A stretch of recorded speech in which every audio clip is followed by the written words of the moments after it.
Hello and welcome to another exciting episode of What's on Your Shelf. I'm your host Mulure Mike, and today I'm privileged to sit with an amazing lady who's going to school us on the other things surrounding money that you and I need to take in control. She's an author, written 2 amazing books, which we'll talk about today, but also take a journey through her incredibly rich shelf. Who am I talking about? So my name is Nyambura Nganga, and I'm glad to be on this podcast today. Who am I? So Nyambura is a mother, I am a sister, and I'm part of this Kenyan community. I'm also an author of 2 books, one released in 2020 and another one in 2024. I also read avidly. I enjoy reading. For work, I'm a professional in the financial sector, but I normally specialize in non-financial services.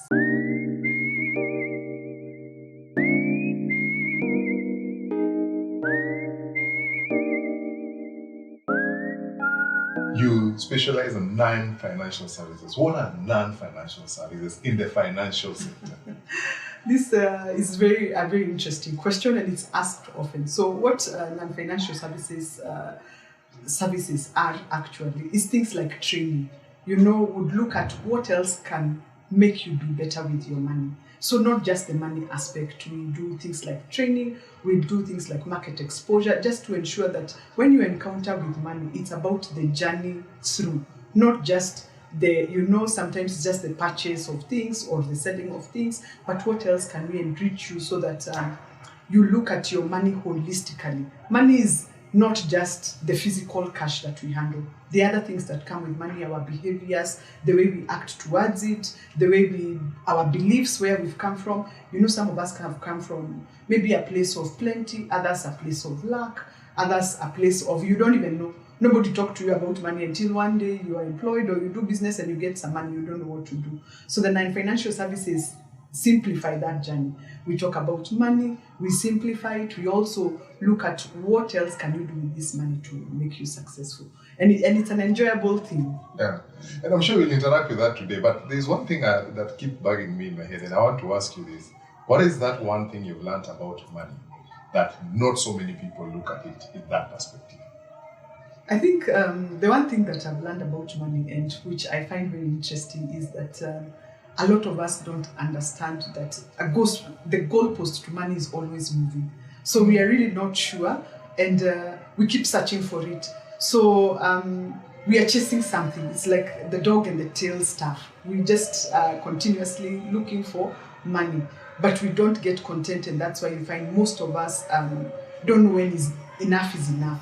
So for me, that's the one thing I've learned about money. You must be sure that what you're searching for it doesn't become a hole that just doesn't get filled up. Yeah, enough. For money, I think it's can what you have not have enough. And we are living in a world where we are consumers. So you'll find that you want 1 pair of shoes, then 2 pairs of shoes, then now you can afford 4, and then you go to 8. Sometimes I've met people who have 136 pairs of shoes. The truth is you'll have them, but you'll find yourself only wearing maybe 6 because the choice becomes too wide that it's unrealistic. You really can't be able to even go in the morning. When you're preparing to go to work, you will not go through 136 pairs of shoes to find out which one you wear. So it's not that the money itself is enough, but you become content with what you have. It stops becoming a whole. So you realize, and everybody has their small habit. It could be shoes, for some people it's bags. I don't know for men, I don't know, what do men wear? T-shirts maybe? But for ladies it's pretty simple. Suits. So Italian, I don't know. Italian, then you'll find you're importing a suit from this for that, a black one, a grey one, but truly in the honest end, you must know that this is it. This is what I'm looking for. Otherwise it becomes, and it could even be books, like this one's on my shelf. You find there are people who have 4,000, 6,000 books in their shelf. How much is enough? You must be content to where to cut it off, that this is it. Yeah. We're privileged today to sit with her, and we want to try and learn something from her, money related. And there's something that comes to my mind when I'm thinking about money. There are 2 aspects of money. You see that which you're describing, where I want to buy things, I want to have comfort around me, I want to have options around me. But there is this one that I feel like it's very common, especially with our political ecosystem where people are just stacking money. You've had money getting lost that you're wondering, all that money is going to what? And that's why I talked about content in the first place, because I think maybe even in the spheres, when we hear about those figures, if today I asked you what is 1 billion shilling, I mean, you will speak about it, but really, I don't think we comprehend what really 1 billion, because it's so big and it's so out there, and we become so used to it that sometimes we become immune to it. But when you think about it, money to purchase everything you want is not necessarily what we want. And sometimes we are feeling void with money. When we talk about retail therapy, that's why I'm saying somebody will have 18 types of lipsticks, surely. I mean, you just have one mouth, you'll perhaps wear lipstick. Just today, you can't wear a purple in the morning, and it's unlikely you will do that. So even in our political spheres and in our personal lives, the consumption thing, you must know when it needs to stop. When is enough enough? And there's this thing I've read somewhere, I don't remember the book, that normally tells you, if you really want to buy something, stay for 3 days and see whether you can survive without it. If you can survive without it, let me tell you, you don't need it. And the distinguishing between what is really a want and what is a need. Because sometimes we mix the two. There are things you need to survive, You need shelter, the basic things in the Maslow's hierarchy. You need shelter, you need clothes, and you need food. But beyond that, there are things that we just do just for the sake, and allow me to also say this, we are in a society of FOMO. You must be with it, you must be seen with it, and also signaling. I am the one with the latest car, I am the one with the latest so on. So it's just a balance of that. And by the way, it could be at a personal level, at a community level, and then it goes to the country level. Are we just sufficiently looking at or we are signaling that we are doing well when we are not doing well? Yeah. I like that statement to sink in. If you can stay without it for 3 days, just tell us that again so that we can go home practicing it. So if you really, really want something and you figure out this was off my budget, I just stay for 3 days without the thing. Then if you stay without it and you see you're okay, then you don't need it. Yeah. So you sit still and just realize, this thing, I just wanted it. Maybe because I was feeling sad, maybe because I was feeling emotional, but you really don't need it. Yeah. Before I transition, I want to ask you one last one before I transition to yourself. How would you describe you now as somebody who's been in this space? You've seen money, you work in the financial ecosystem. How would you describe your relationship with money? Oh my goodness. By the way, knowing about money and your behavior towards money are two different stories. So I would not want to give the impression that I have winged it. No, I'm just learning, and you keep learning and you keep reading about it. I think, and allow me to say this, please go and look for 2 books by Florence Betts. She's written very well about money. And I think also having come from a financial background and now she writes books, she gives good insight about money. So for me, I'm still learning about it. And my character towards money, like I've said, even me, I would want to get all those things, but slowly I sit with myself for 3 days and ask myself, really, do you need this thing? Then I stop. I've also gone through the money personalities. I'll do the test a bit and laugh at myself. When I know what I should do, but to be very honest, I'm not doing the things I do. Which most of us do. Everybody knows what they're supposed to do, but you do the same exact thing, especially when it comes to money. But I think it's just because, people say, if you want to know your friends, let them get money. Then utajua huyo mtu tabia zake zinakaaje. And money has this thing, if you don't master it, it's like electricity, it will master you. Electricity is only good when you master it. It's the same thing with money. You have to learn to master it. And like I'm saying, it's a continuous thing. You must make yourself literate towards the money that you have. So I would say research much about it. Sometimes sit still. You are passing somewhere and it tells you, Ebu nunua, sit still, man. Yeah. Thank you so much. And I think that's a good place to start. And Nyambura, now, as we transition now to yourself, you are an avid reader. How would you describe your relationship with books?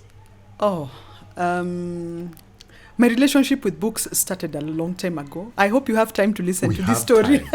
Do you? We have time. Okay. So I started reading when I was pretty young. When I was in school, I think the school I went to encouraged generally people to read, because I find a lot of people I went to school with read, and that's my primary school. And I think the teachers encouraged us to read, which was a good thing. But please remember, when us guys were reading, our school books was Mr. Kamau and his bus. But in terms of reading, we started with Enid Blyton, I think, books. There were some Bible story books. Then as you grew up, there was Nancy Drew. Obviously, all of us wanted to be detectives and policemen along the way. Then when you grow up, you realize, kumbe, the policemen in the books and the ones in real life are two different stories. I read a little bit about Hardy Boys, Barbara Kemenyi's Mukibi's School of Gentlemen. So that's how I grew reading. I also read a lot of the newspaper, because my dad would read a lot on the Sunday. And you know the way the Sunday Nation then was structured. Yeah. There was a place for grown-ups politics, and then the young nation. But fun enough, my father was a liberal. He gave you the newspaper. After he read it, you decided what to read. So I read a lot of the politics when I was pretty young. Moahome Mutahi is somebody I really enjoyed reading that time. Karomandi had a very good article at that point in time. So I really did read a lot of it. And I think my parents read, I'm not sure when, because I've never really seen my dad read a book, but we had quite a number of Hadley Chases in the house, drama magazines. So a lot of those things I read from them. And because, like I said, the school encouraged, my parents also bought us books here and there. So I just found myself reading. Now I went to the university, it became my choice. I read a lot when we were there, but that was just novels, you know. Remember in high school, and the way our high schools are structured, we read set books. The set books were chosen by the Ministry of Education then. And then, so they are the ones, I did The River and the Source, and I'm happy to have done it in high school. Also, we are the people who did Amezidi. Have you read Amezidi? I read Amezidi, but we came right after Amezidi, because now we did Kitumbua Kimeingia Mchanga. Oh my goodness, and that's a long title. But yes. Amezidi is a very interesting book. Atiame, Zidi, Ame, and it's an interesting book when you understand what exactly they were talking about. Yes. We also read Sikunjema, which was a very interesting book. I also read Sikunjema. Very nice, right? Yes. Professor Ken Walibora. He did a good justice. May he rest in peace. So those were the books I read in high school, and then I went to campus. I read a little bit in campus here and there. There used to be a good store called Sokondogo somewhere in town where we could get books when we were in campus. Read here, and then went to... After campus, I think when you start working, you stop reading a bit, or rather for me, I stopped. Then I picked it up later. So I've been reading from that time. I read as much as I can. I try to read maybe 2 or 3 books in a month if I can. And people ask, when do you read? I think this question comes a lot. And reading is mainly, you know, when I'm waiting for somebody, Kenyans and time. This is the classical story. Somebody tells you they were going to come at 9 o'clock and then they appear at 10:30. So you have 1.5 hours to wait for them. What will you be doing? Reading. When I'm commuting, if I'm taking a flight. So most of the times when not much is happening, in the morning I try as much as possible, read for half an hour, and in the evening if I can. But my book reading has just been on that journey. It's been something I enjoy doing too. Yeah. Which now leads me to the most important question I ask on this podcast. What's on your shelf?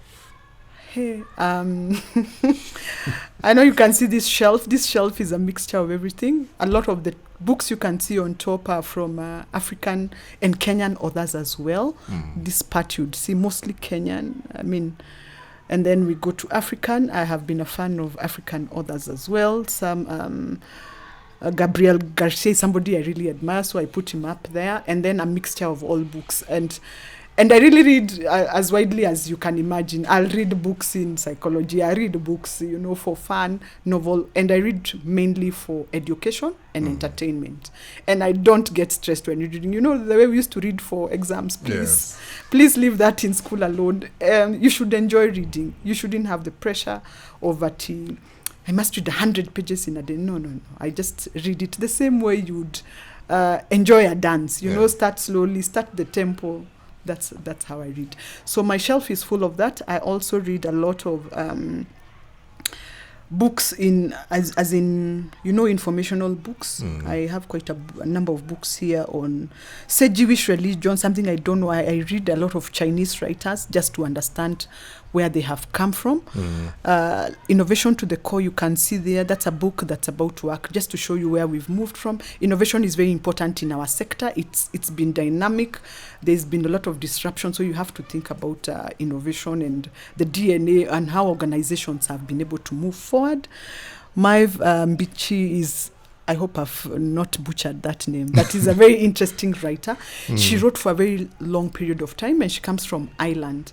And if you realize, even James Joyce and quite a number of writers who have done justice in the literal world are people from Ireland. I don't know. I don't know. I've always wondered, is it something that they eat, right? A lot of good writers come from that end. You can see Jackie Collins, Sant'Angelo, if you remember those people who read when we were in school, Nora Roberts, those are novels, quite a number. The larger ones are books that you need to take time to read. The River Between Ngugi wa Thiong'o, there is Maya Angelou there. So it's a collection of quite a wide sphere of books. Yeah. So if somebody is to ask you your top 3 picks from this shelf, what would those be? And this is just picking not because one is better than the other. This is quite a wide range of books. And sometimes it's not comparing like for likes, because the authors are in different genres. I would pick The River and the Source. The Source by Margaret Ogola. And you can see that book is quite... This one has seen life. I think maybe it was a copy from high school. I don't remember. And people normally joke about books in Africa. Sometimes you get a book without a cover and you read and you can't even remember who the author was. But you spent time reading it. Yeah. So Professor Ogola, I think this was a set book when I was in high school. And today the discussions people have about it, it always brings to mind, and I'm wondering, did we read the same book? So I really enjoyed that one. I think another book I would pick is An Ultramarathon Story by Cheruiyot Kirui. Yes. This gentleman gives an account of his time hiking, doing an ultramarathon in the Alps. He describes it, the way it was cold, the way they were eating cheese, the way he had... I forget the word. Where your nails become black because of lack of oxygen. His toenails, he talks about his mouth becoming so dry. And it's an interesting account of him, and he says the way he missed chapati when he was at the Alps. The things you take for granted. So he gives an account, and you realize this was, I think, 356 kilometers they were covering, if I'm not wrong. It's quite something, and it captures the essence of the human race not to be limited. Let me borrow that from Eliot. Wow. So I think that's a good story. The other book I would think about is The Memoirs of a Geisha. This is by Ada Golden. And this book, I think this book is not even... I think, Mike, if I tell you about this book, it's not that it was such a captivating or interesting story, but I think the way the guy writes it kind of takes you on. There's somebody who had a disfigured face in that book called The Chairman. And by the way, I haven't read this book. I even don't know for how many years. And that chairman had, I think, gotten burned on his face. But the way they describe him, even today, and I haven't watched the movie. I think it has been adapted to the movie. But the way he has described that guy, to date, I still remember the disfigured face. And the way the ladies tied the kimono. I've never worn really the Japanese kimono. But the way they describe it in the book, it stays with you, and the way the ladies were wearing some kind of red lipstick, it's something in your mind that just stays fresh. I also discovered this book is actually a set book in some curriculums abroad, and it just, to me, took me away, because I wondered, isn't the theme a bit too grown up for children? But I mean, reading is reading. The imagination of a child is just like that of a human being. So the book is not so much that it would be interesting, but the setting and the way he talked about the cold when they were experiencing winter, like I'm saying, that guy was called the chairman, and the way his face was burnt one side, it has lived with me since. Yeah. So those 3 books, and they are, like I've said, the genres are different, just picking randomly. Yeah. Right. I thought maybe when I sit with somebody in the financial sector, the first book I would see slapped on the table is The Psychology of Money, which I can also see on your shelf. Oh, but it's good to know. But this one I'm interested in a little bit on ultramarathon story of this guy. What do you say makes this book come to your topics? What is that thing that this book brought to you? I think this book brings to me the endeavor for the human to try and be the best that they can, such that you find this person, and by the way, this person was somebody who worked in the financial sector as well. You find this person had a full-time job, but the dedication, because if you read about it, he'll say when he's doing the practice, I know he would walk in some building 18 floors up to just try and get the elevation, the same kind of elevation you'd get outside of Nairobi. So what you do is some of these things, you never figure them out until you read something like that. It will give you the same kind of elevation. So it could go up the stairs maybe 3-4 times in a day. The kind of sacrifice, I think he has ran round the width of Mount Kenya as part of the exercise that he does. So you would find this guy, sijui, he went to a run, uko in 10 for 42 kilometers. You know me, Mike, you tell me to run for 42 kilometers. I think psychologically preparing for you to take a month and then another month too. It's crazy. But this guy, and as in you could see he should have given up when he was on the 356 kilometers, but he didn't give up. He kept saying, I'm already at the Alps. And even, it's not easy to get a visa. Sijui, there was an issue. He was delayed at the airport. When he got there, the food rations. When you read all this, you're like, and this guy, Maze, is still employed. So you can imagine how he's divided his time. To me, that the human race to be better, to break boundaries, just to me, it speaks to my heart. It also tells me there is really nothing, Nyambura, you can't do when you decide it. You just need to put in extra. And sometimes when you read books and you hear about the 10,000, what do you call it? The 10,000 hours. Hours. We take it so lightly. But the truth is, it adds up to something. Because hadn't he been practicing across the time, then he wouldn't have gotten there. So he scaled the Alps. He did successfully. Yes, and this was also an ultramarathon. So it's there are other things that are involved. I think it was 356 kilometers on foot. See? Hey. And I think it's over 6 days, and there are other things.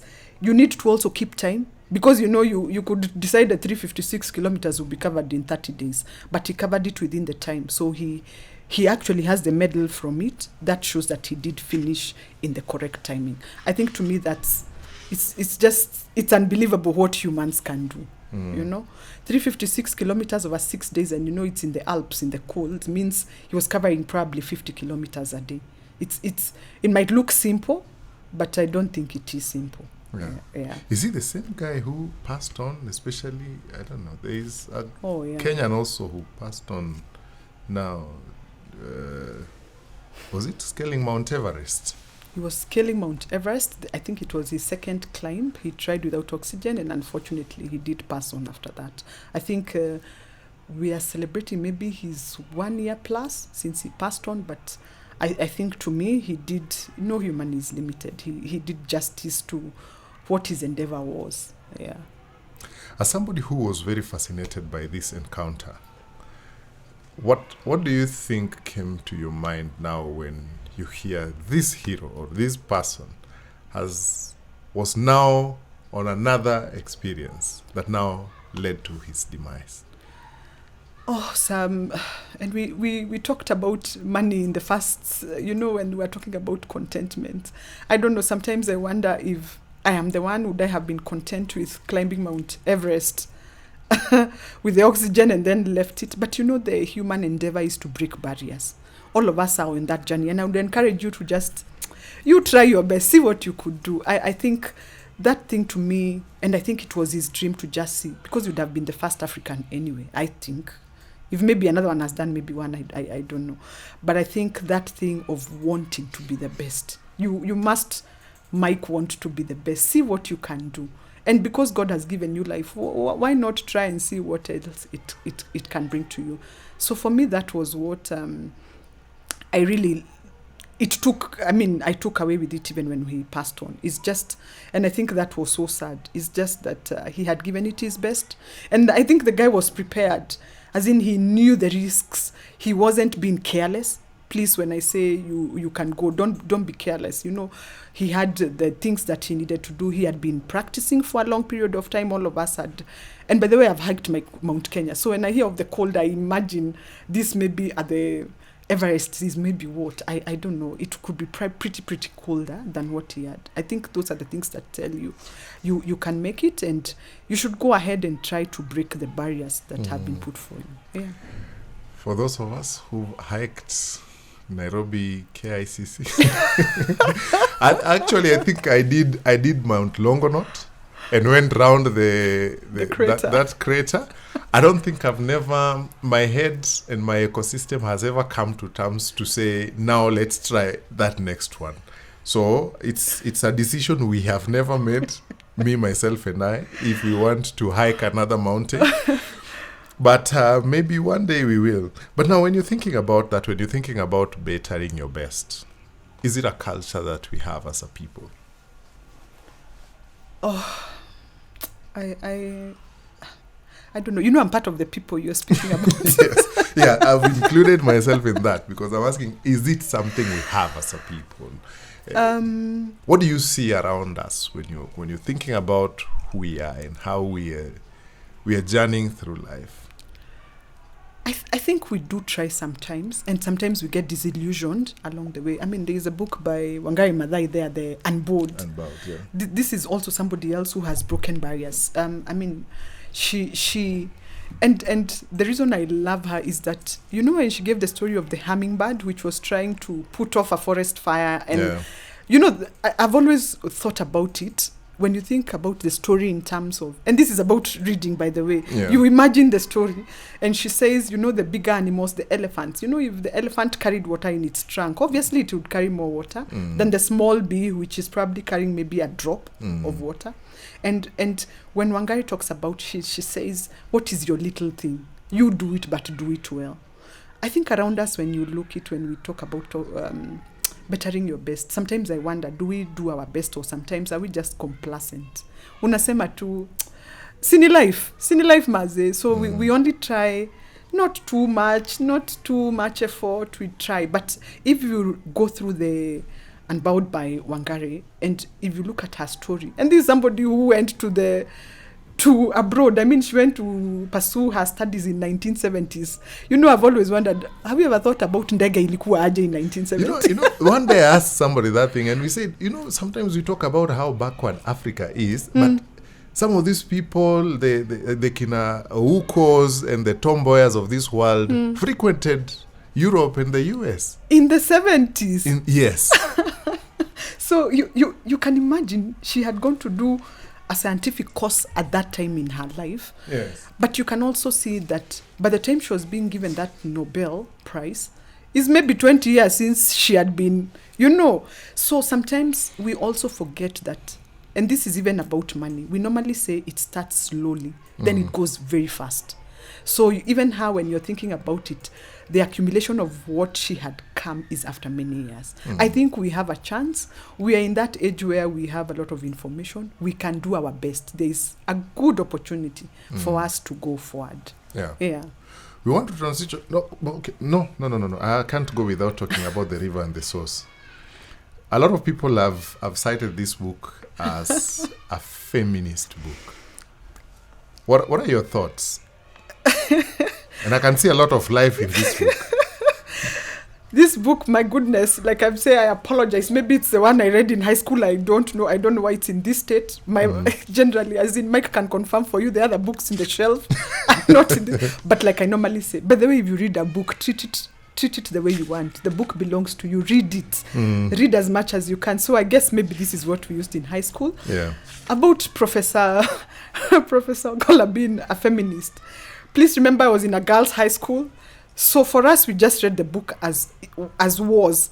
When the chief died, and I know there are community who come from near the lake who normally say, how can a grown-up man be choked by a fishbone? Yeah.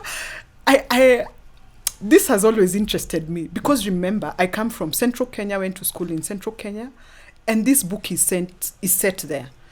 We did not eat fish like they ate fish. The fish that we came across when I was growing up, and maybe this is just me where I come from, I don't know about the rest. We really didn't eat tilapia as we eat it today. So the fish that in my family we ate was maybe fish, the grilled fish, and the bone was off. So it wasn't like the way we eat it. You didn't today. even know where the bone No. I even didn't know the fish bones were like that. I mean, you could have seen it in a textbook, but to imagine it is a bit different. So when people say that, what people forget is like, us guys, to us it looked normal. He could be choked by a bone. It didn't occur to us that people who ate fish as their staple food don't understand how he was choked by a bone. Yes. So about the feminist, I don't know. I have read the sequel to this book. It's called I Swear by Apollo. It should be here somewhere. Actually, here it is. And this I Swear by Apollo, she just follows up one dear story after she left the university and she became a doctor and so on. I think way past that. I don't know if Prof was alive today, whether she would actually say she was a feminist. I don't know. But for me, when I read it, we just read it the way the story was written about sorghum. And the truth is, a home without a girl is actually a river without a source. That's the truth. Because remember, the girls are the ones who will give birth and so on and so forth.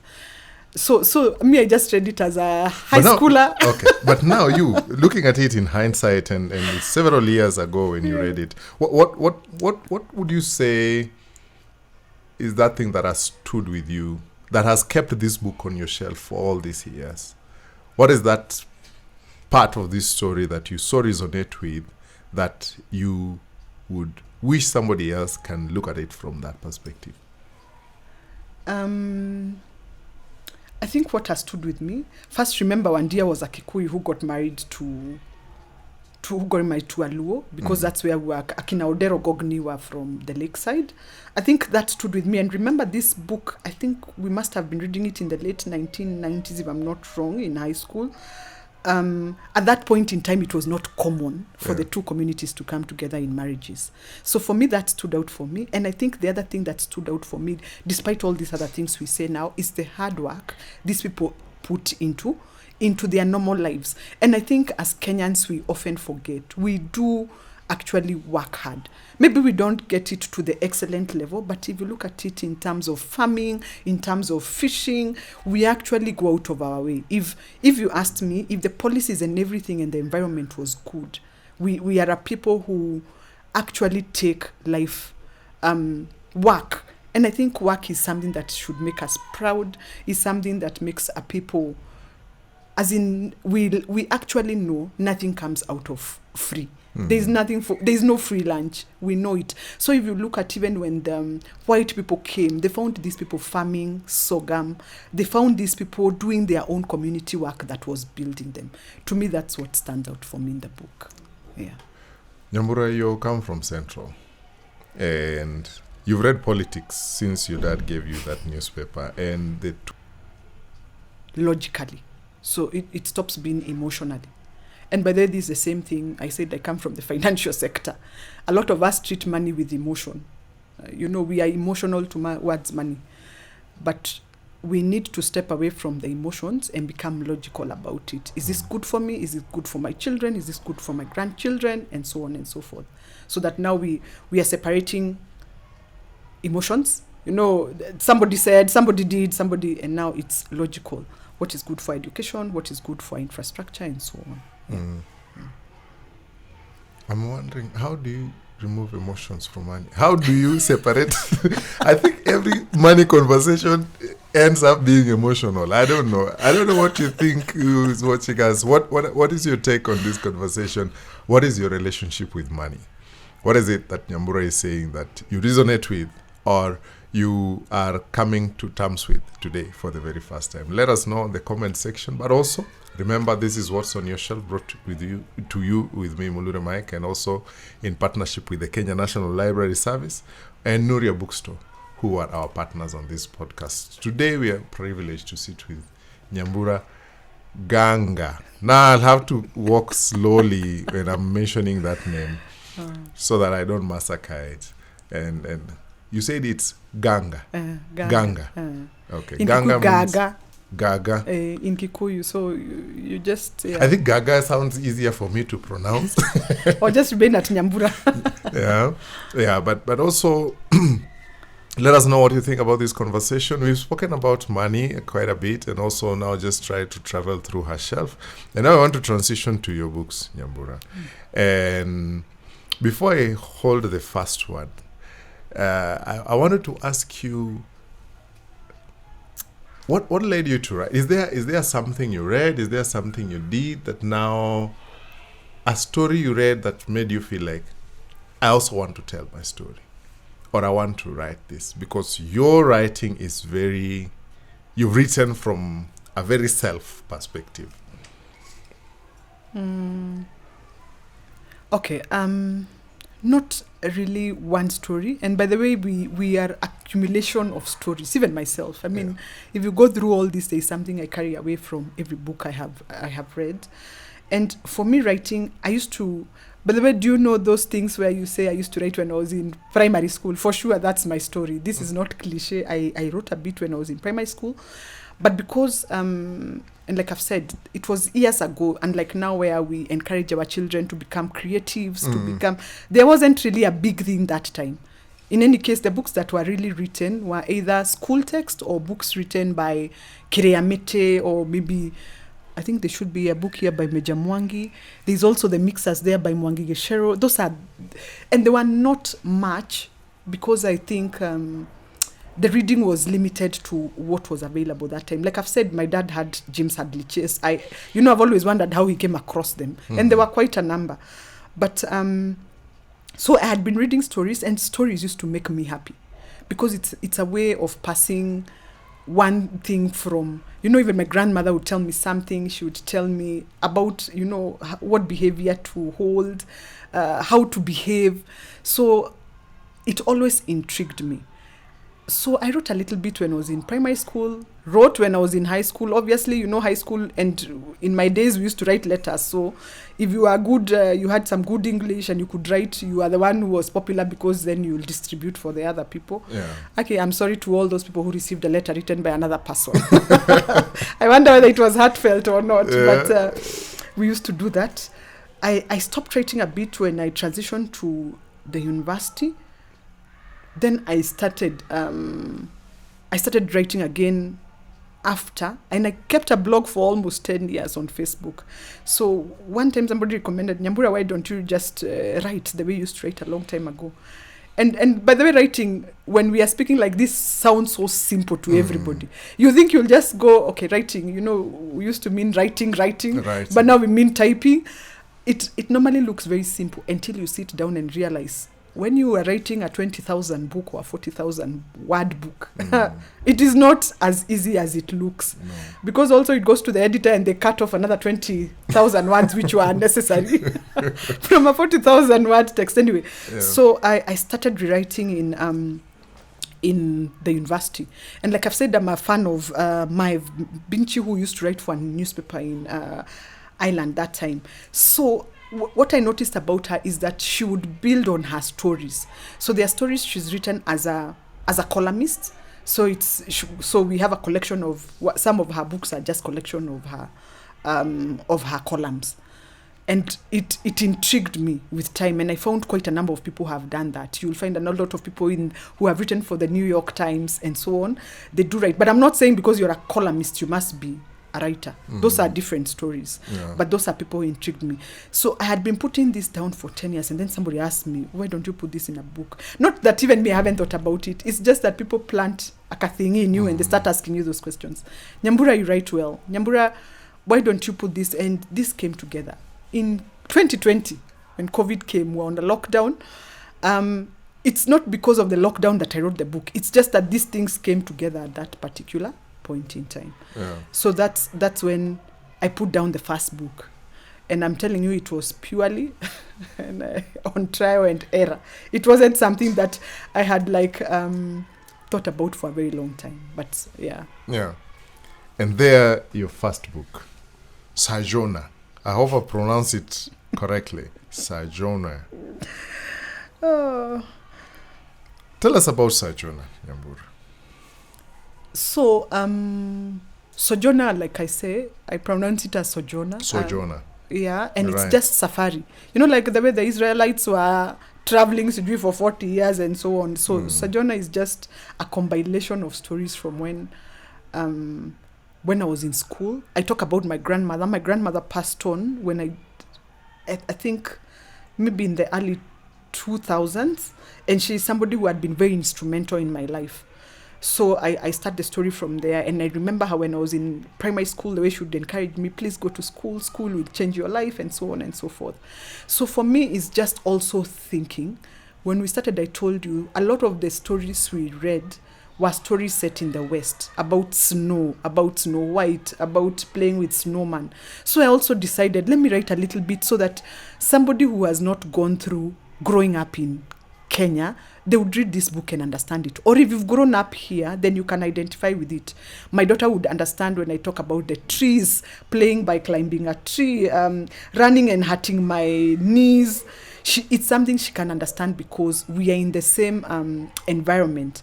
So the book just talks about how you grow up here, you know, the schools that you go to, high school, how high school is settled. Even when I talk about the university, you know, it's different when you talk about a university here and a university abroad. There are some universities, if you visit abroad, they sit on, okay, even our universities are big, but the way the universities abroad are set, you'll find some universities set 60 acres of land. Some of them, like Harvard, have buildings from 18 somewhere, or some very old buildings.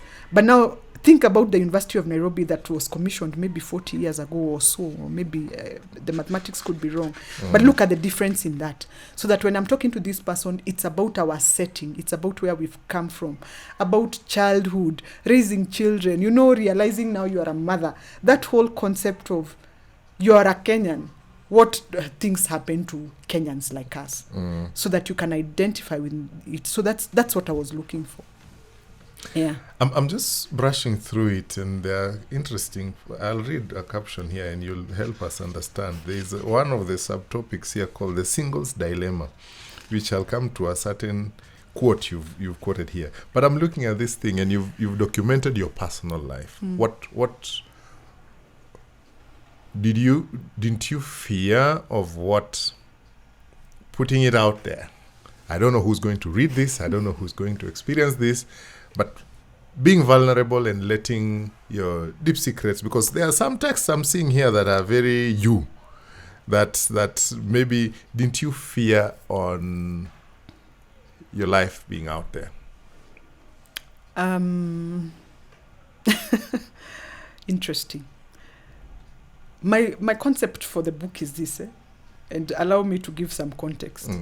You normally think your life is private. You'll find a second book I have said. You only think your life is private because you are the one thinking about it. But out there, your life is not private. Why I say so is this. Today, if I'm looking for somebody, somehow I'll find them. It doesn't matter. Somehow you will find that person. And remember, today, the way we talk about life. By the time you came here, you had Googled about me. You probably know what I do, where I work, what I've written. So you find slowly there isn't really anything. And we live in two, I think it's called the double mirror. I'm not sure what the concept is called these days.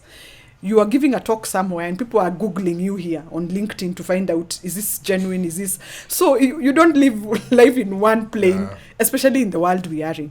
Now, when you come to the book and talking about myself, the genre I write in is in creative nonfiction, and that's why you're saying the story is about me. But remember, my story is your story, is somebody else's story. So even when I say I climbed a tree when I was young, I'm sure you climbed a tree when you were growing old, you know? When I talk about making a ball with... the makaratasi we used to make it with that time, or socks.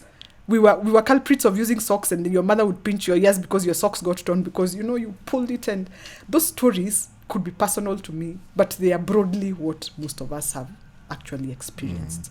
So you find, if you look at the stories, and a friend of mine read the book also, and I told her, by the way, you'll find a lot about me. Then when she finished the book, she called me and she told me, Nyambura, you know, anybody who doesn't know you anymore because they read the book.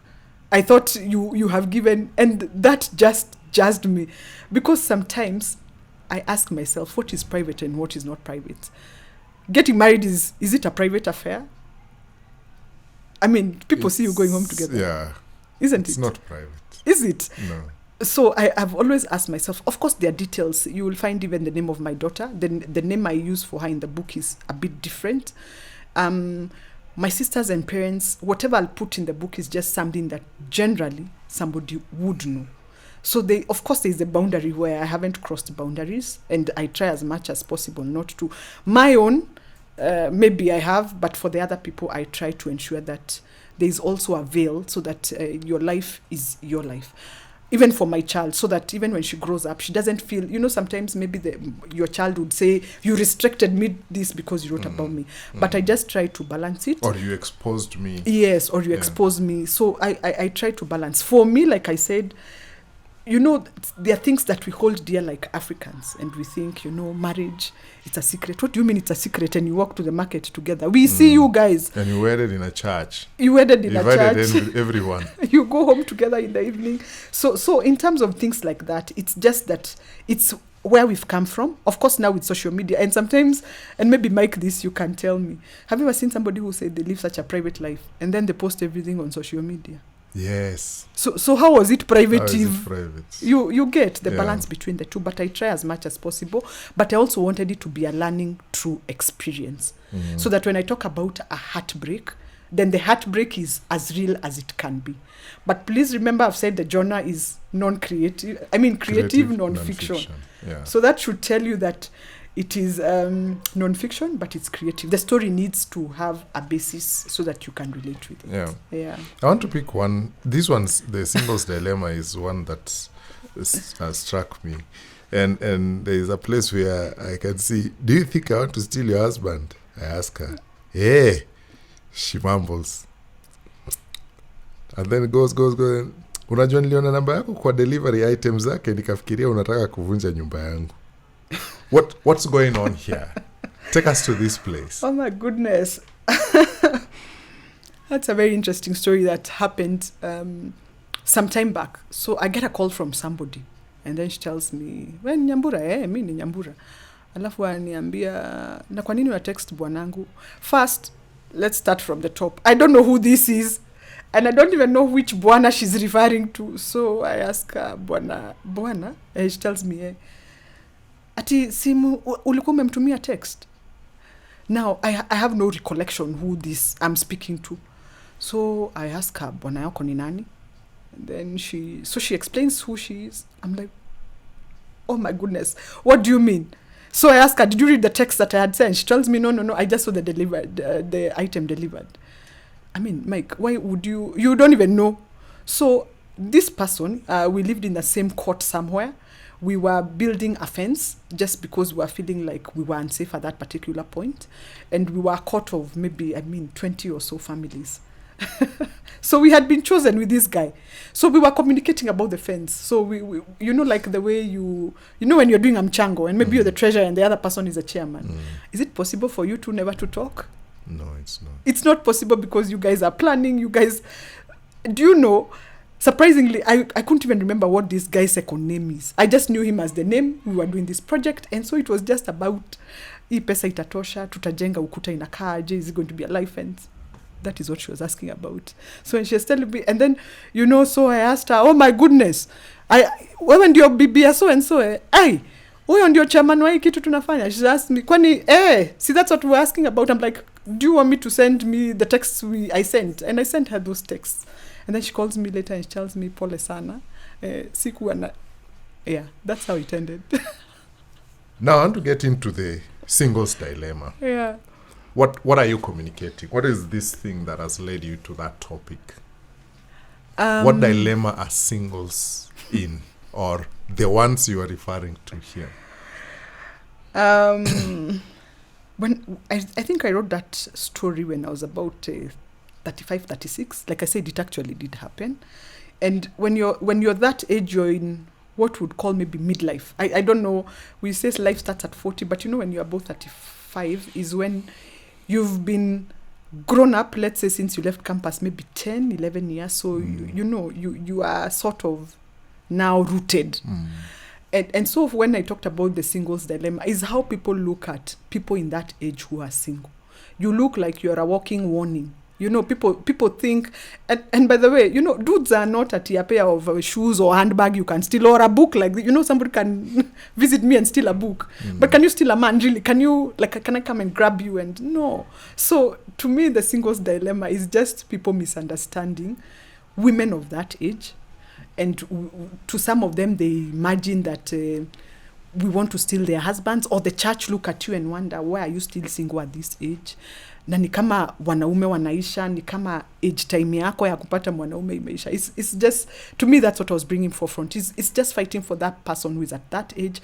You could even be 40 or 45 and still single. And you're not going to steal, you know, or you know, you see a guy and you steal him and put him in your car and run away with him. It's just for people to understand that we are just people minding our own business, living our own lives. And it's not that because I talk to your husband, I want to steal him. It could be that he's even a colleague. It could be even that, he's a neighbor. I passed by and said hi, and he said hi, and I moved on. So to me, I was just communicating to people around that age and just telling them, hey. And by the way, this also applies to even younger people. Even if you are 23, past campus, and you met with a guy and you asked for help, that doesn't necessarily mean you are up to something cheeky. Yeah. You think about, you've also written about marriage. You've rushed through it, but I want to ask you, what's your general take about marriage? I think for me, what I would want the reader to understand first of all is marriage's work. I think sometimes because we talk, you remember when a man bites a dog, is that a story? Yes, that's a story. That's now the news. If the dog bites the man, it's not a story. So what you find is in our community right now, and even in our newspapers, radio stations, we will just talk about a bad marriage because we know about it and we make it a big deal. But there are very many other good marriages that are quiet down there. And I think now we're in the era of content. So a bad marriage makes better content than a good, normal, working, functioning relationship. I think we do have good marriages. I come from a family where my parents have been married for way over, I think, 45 years now. And I've seen many of our relatives, many of my aunties, uncles, family friends. And it works. The only thing is that you need to have a balanced view of it. There is nothing perfect. You know, and this is what I was telling you earlier when I was listening to Chibamanda on her podcast about her new book, when she talks about we have become almost purists. We imagine nothing, there is no blood of, just a single drop of. No. Life is not like that. So, of course, there are going to be issues here and there. And when I say issues, I don't mean where it's dangerous or anything. It's just normal lives. You quarreled about something. That's part of it. Even you quarrel with your, you could differ with your teacher. You could differ. So, one of the things that I've communicated is that I am pro-marriage. I mean, it works. If it works for you, please let it work. Don't allow people to come and tell you sijui nini. But I also say if it has reached a harmful part where you need to go, please go. It just needs you to be very open-minded. Think about it I've said most of the things go wrong because we solve emotional issues with logic, and then we solve logical issues with emotions. That won't work. You have to decide. Your friends who you've built together, the church you go to is affected as well. So to me, marriage is just ensuring that we take it as it is and I know it is emotional, but you also need to have a logical look at it when you do. And like I say, I am one of those people who say we highlight the other one because it is the man bit the dog story. But sometimes we also need to talk about the dog biting the man. Yeah. A lot of people today say marriages of today. What has changed in marriage, Nyambura, from where you sit? Oh my goodness. Am I the right person to be answering that? Or do you want a textbook answer anyway? Generally speaking, I think, of course, we've changed. Culturally, we've changed. So many things have changed. Remember in the old days now, I've gone back to saying marriages of Kitambo. Maybe your grandparents were more involved with your parents' marriage because they probably lived in the same vicinity, so they knew. There was time. And like now, we are busy. There are so many things going on. So there isn't, even your parents, by the time they are hearing something has happened, goodness, it's been a year, it's been 2 years.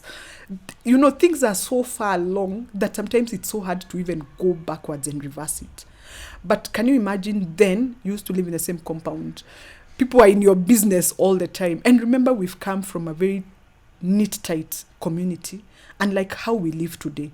So you could be living somewhere where your next door neighbor does not have a clue what you do, does not have a clue where you go to. Nobody takes care of you, even to find out, hey, these people, they don't even talk to each other. These persons, they don't even live together anymore. Unlike Kitambo, where everybody would have known this thing is not going well, there would be correction. And then we are also in a generation where, like I've said, conflict resolution is not something, I don't know, maybe we lost it somewhere. And the communities then were structured in a way, it's like you knew, if you did X, Y was the consequence. Right now, I don't even know. When you do X, who knows where the consequence is written? Unless now you're breaking the law where it is, it's the law. But when it's social norms that are being broken, where do you go to? Remember also, the church was also quite involved as a social, I'm not even talking about the religious part, but also as a social bond. It kind of stepped in to check out what was going on. So they had a say. But today, even where you go to church, you probably find even the guy who is the religious leader there has no clue where you live, where you come from. You just appear on a Sunday. So you can imagine. But in those societies, it was so close-knit that your religious leader knew where to get you, the headman knew where to get you, your parents. So I think now we get away because we are a bit spread out. And maybe we've just decided that's the way to go. Yeah, that's what I would say. What's your thought on love? Love, especially in that marriage context. I feel like we've spoken about it a lot. I love this person. I have loved. And when we're looking at that marriage, I think I can also mention, it's not like they were a long time ago. I've seen people who a lady has been brought, somebody they had never met. This person has been brought to them when they came to Shago for visiting, and they go back to the city with this lady, and today, 20, 30 years later, they're still married.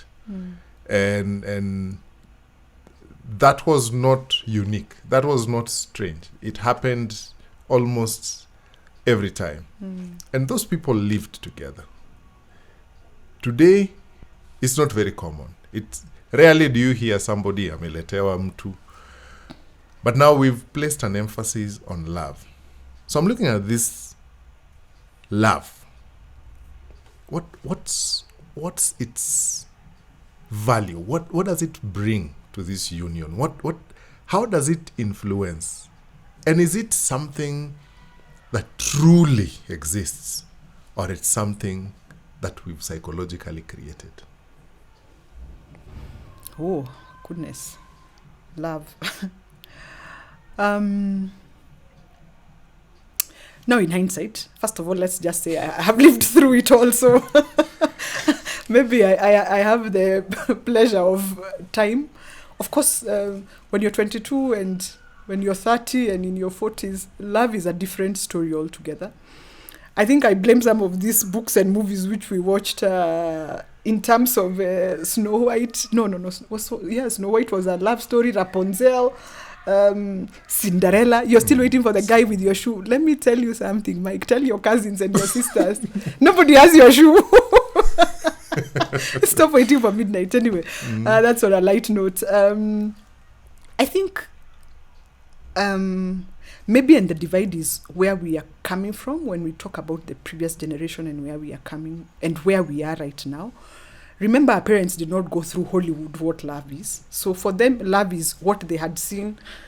Maybe they are, and when I talk about my parents, then it would mean parents whose parents were in the colonial, they fought in the post-war, in the post-independence war. So that's what I mean. And then there's this generation that now has grown with the Hollywood love. Like I've said, when as you grow old, you realize love is not those things that you watch in a movie and it's like a spark.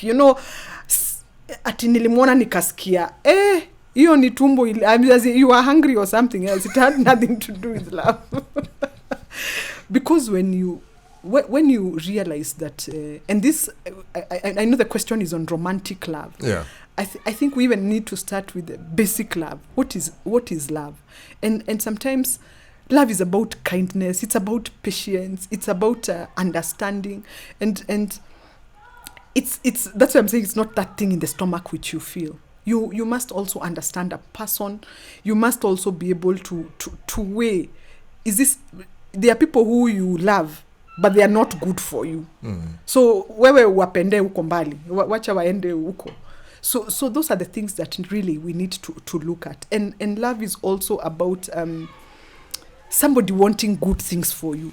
And sometimes I think we misunderstand that. So that this person, you love each other because you're wishing that their dreams come true. You're wishing to be on that journey with them. You know the sacrifices. Even when we talked about Kirui, for example, you can imagine if somebody loved them, you need to understand this person is going to be away for a month. This person needs to run sijui where. They need to be in Cabernet in the morning to run.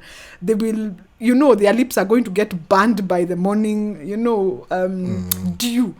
That is now understanding that loving a person is not necessarily you sat next to them and felt how. It's just that humanity of understanding this person, their dreams, their aspirations, wanting to support them. There are people who love you but they don't want good things for you. As in, they don't want your dreams to come true. So you have to start distinguishing that. There are also people who love you to take things away from you. So it's just calming down. Remember, I keep saying emotions, logic. You must understand where they come to balance. And that's why you can find, even Indians still do it today. A lot of these books, from the Indian community, you'll still find, I think Kintu has some arranged marriages because the setting is from quite far. You find people who didn't know each other, they found together and they survive. Why?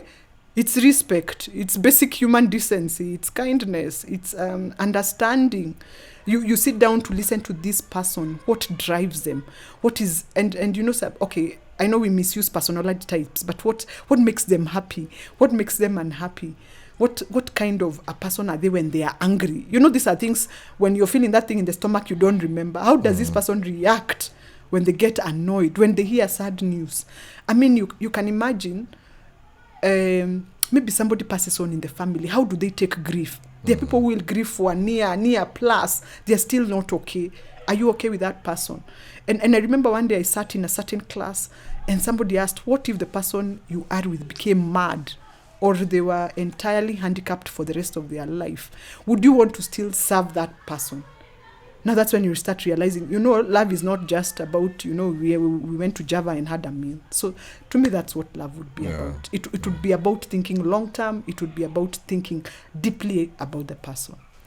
At 22 years,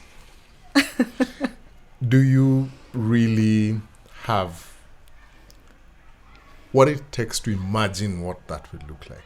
Because I'm seeing you got married at 22. And today you're a mother. You have a girl, a daughter. There is a 22-year-old who is watching you today, who might be in the same position you were in. Today you're full of experiences and there are things you've seen in life. What is that important word you can give whoever is watching you today, who is at that point, that can help them foresee what you wish somebody told you when you were 22? The story is about somebody else, not about me, who got married at 22. A very interesting story because she goes on to be married for over 50 or so years. I think it captures the essence of what we are saying that time. And she got children in quick succession. You can imagine if you get 4 or 5 children year after year. Goodness. Anyway, so that story just captures the essence of marriage. If I was at 22 and I was getting married, my first thing would be, especially today, because remember, and when we say life changes, we mean it. There was a time, the latest car was a horse, and then we moved on to tractors and so on. So we cannot be where we were. Today, most people who are 22 actually either just towards the end of the university or something. But for me, what I would want you to consider is to to ask yourself, and I don't know whether this is fair. I don't even know. I'm trying to remember when I was 22 what I was thinking about. Maybe the jeans I was going to wear on that day. Yeah. or such frivolous things. Or, perhaps even then I would not have even bought a bed on my own. I would not make a decision like buying a bed.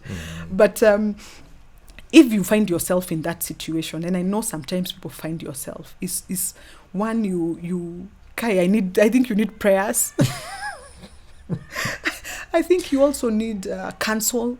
And the reason why books are written, movies are written, is just for us to get insight from other people, to understand the whole human experience. What have other people who have been married at this age gone through?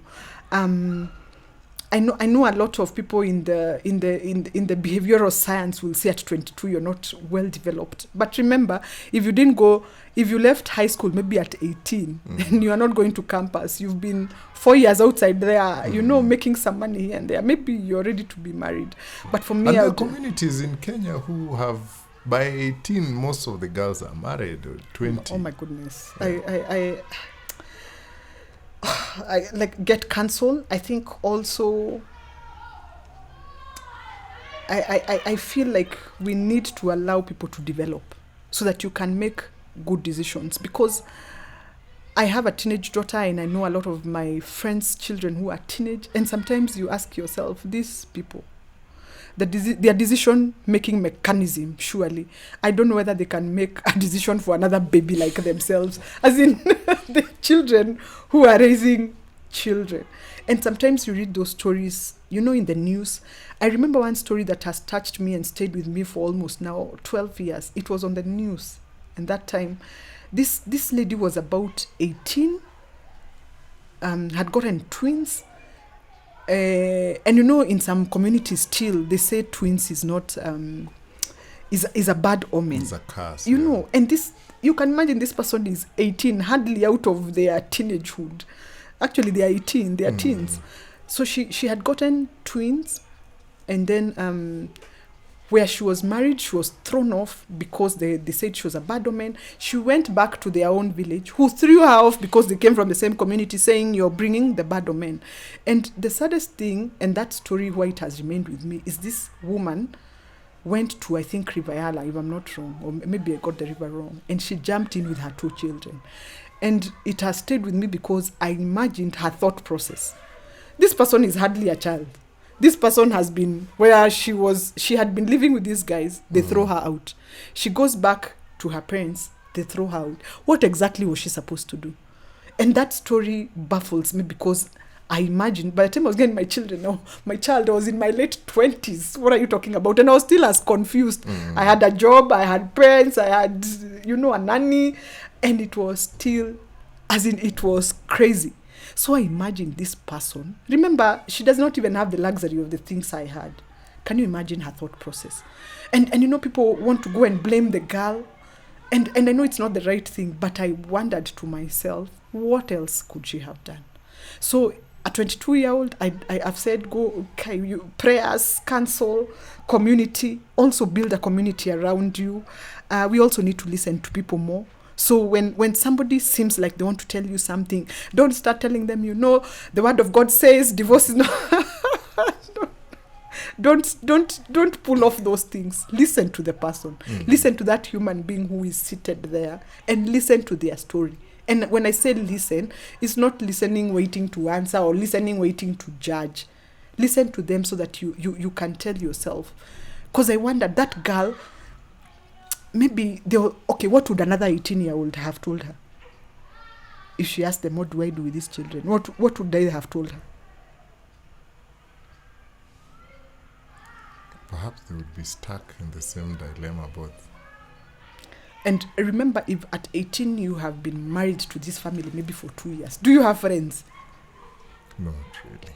Maybe it's the community of your in-laws, and maybe they are older women, and oh my goodness, you at 18 you also almost want to play with the children who are playing outside. So I think we need to be obviously more compassionate, and we need to look at things more deeply than just saying, how can she throw herself in? Okay, I always ask, What does it feel when you've been thrown off? Okay, you have even 2 hungry mouths. This child probably has no skill. She's been a housewife for 2 years. Maybe all she knows is waiting for her husband. Maybe she cleans around the house. Yeah. Anyway, so that's my feeling about it. As we conclude on this Sojourner, Nyambura, what do you hope your reader finds in this book? I hope they can find hope. They can find joy. The other thing about my books, I like putting in a little bit of humor in them so that you're not straight up reading a book and you feel after it, you know, the way you feel sadness. I don't know. There's a book by Chigozie Obioma called The Fisherman. Let me tell you, Mike, I read that book. I was sad for like a month. That book carries you away because this was a family, something, you know, the way something triggers something. And life is a series of events. By the way, the things you did 10 years ago are the ones who have brought you here, talking about my bookshelf. So something happened to that family, the parents in that home. And let me tell you, the sons in that home died one by one. One became mad, one died, he choked one. Do you know, or the kite runner, Hosseini also writes such books that make you so sad, so taken away. You're like, my goodness, how can they talk about Taliban and Sijui? So my books, I want them to bring a little bit of joy to my readers. Yeah. So that at the end of the day, even if it's a lesson and you decide not to take the lesson, at least you've taken the joy out of it. Yeah. So even you can laugh at yourself. You're like, hey, and I read that book and it had said, then you can laugh about it. So that's why I put a little bit of humor onto it. Which is a good place to transition to your second book, Blossoming Butterfly. Give us a little synopsis on Blossoming Butterfly. And it's very pretty. The person who is doing your covers is doing an amazing job. Whoever is designing Nyambura's covers, keep up the good work. Blossoming Butterfly. Thank you, and I hope he's watching so that he can also take his flowers. Blossoming Butterfly is the second book from this one. So now I brought tighter stories because this start when I'm pretty young. This one's a bit when I'm a bit older now, and you know, you're constantly changing, by the way, Mike, even yourself. That's true. The thoughts you had 3 years ago are not the same thoughts. Even last month. And that's why I tell people, read, so that your thoughts are constantly, there's something constantly changing in your mind, in what you thought about. Because sometimes, even a belief that you held so dearly can change because something happened. Yes. So the things you thought about, you're like, let me change my mind. So the second book now comes at an age when I'm a bit older. I can look at things more thoroughly. I can understand much more. It also comes from another informed choice. But I keep the humor. I said, for me, I don't want people to read books and feel so sad. Like, you know, I want them to carry away a lesson. And also, it also gives me latitude from what I learned from the first book. Let me give an example. In this book, I write somewhere about a rosemary plant, growing a rosemary plant in a container. Let me tell you, my mother is somebody who can grow plants anywhere. I think she can even grow plants on top of the table without soil. As in, she's that person with the green hands, really. Me, for some reason, the rosemary just refuses. It dies in my hands. It just will not grow. And the rosemary plant will not... It's a very interesting plant. It will grow wild. And it grows with some people like my mother. But with me, when I wrote that story, a lot of people come back and ask me, is it about the plant or are you talking about love? Yani that thing, Mike, just tickles me to high heaven. Nobody believes I've written about the plant. Most people read it and think I'm talking about a person. They're like, I was growing a person and they still didn't love me. I'm like, what are you talking about? It's just a plant. It's just a plant. Yeah. And really, and that's why I'm saying creative nonfiction, and where I enjoy writing in that genre, is that stories, everybody imagines their own thing. And mainly because they can't... like I'm saying, can we go back to Professor, Margaret and ask her, was this feminism? Now she's not there. It's the same thing about, now they can come back and ask me, is it really about the flower or you are talking about a guy? Yeah. You're left to imagine what you want to imagine. Yeah. Yeah. So the book is just a continuation of the previous one. Yeah. Okay. But now when you look at the two books, how would you say writing these two books has also helped you navigate the wins and losses of life? Writing is very therapeutic. And why I encourage, by the way, I'm one of the people, I have customized a journal for people, which you can write for it's about 120 pages. That means if you write daily, it's about 4 months or so. I encourage people to write. And the reason why I encourage people to write is that first, you speak slower than you write slower than you speak. Yes, so your true. thoughts, when you're writing, you take a little bit of time to think. So that even if I was annoyed at you, and now I'm writing, Mike annoyed me, and then you write the reason, you're slowly thinking about it. And then you start realizing, but hiyo ni kitu gani sasa? Okay. Nimesamehea Mike, as in it's not even worth it. Yeah. Because you have thought about it when you are writing.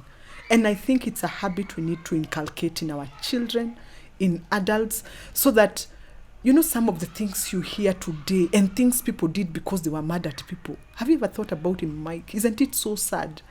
I mean, this girl did this, and then you're told somebody traveled almost 200 kilometers and did something so bad to somebody.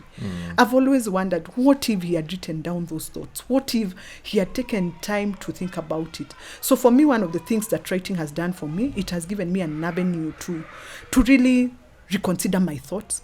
It also has given me a broader understanding of things, so that now I say, wait a while, let me go and read about this personality. Let me go and read about this issue. Let me go and look at this thing more and understand it, so that I stop thinking that it's just about hurting a person. It's just about, and sometimes somebody comes at you, you are annoyed because of something, it even had nothing to do with you, but the way you react, even that person is taken aback, you're like, okay, hata haikuwa kitu kubwa hivyo.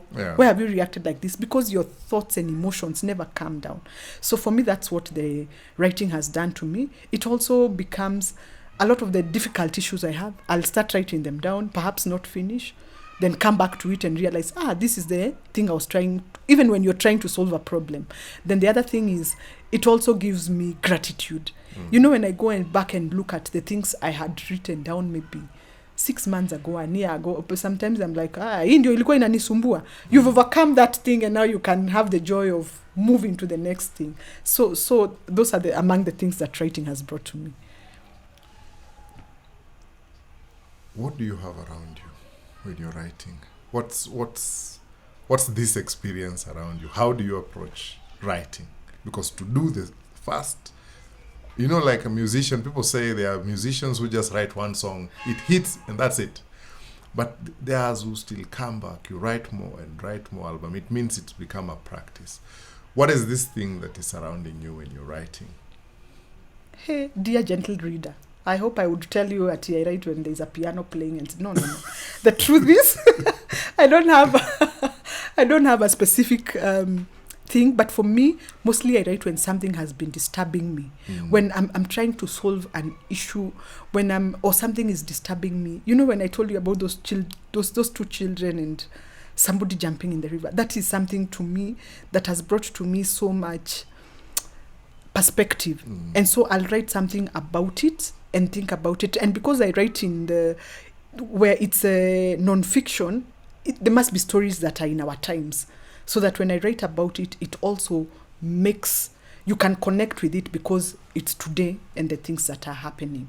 So I write in various places, early in the morning, it could be late in the evening, it could even be let me tell you one day what happened to me. Allow me to give you this story.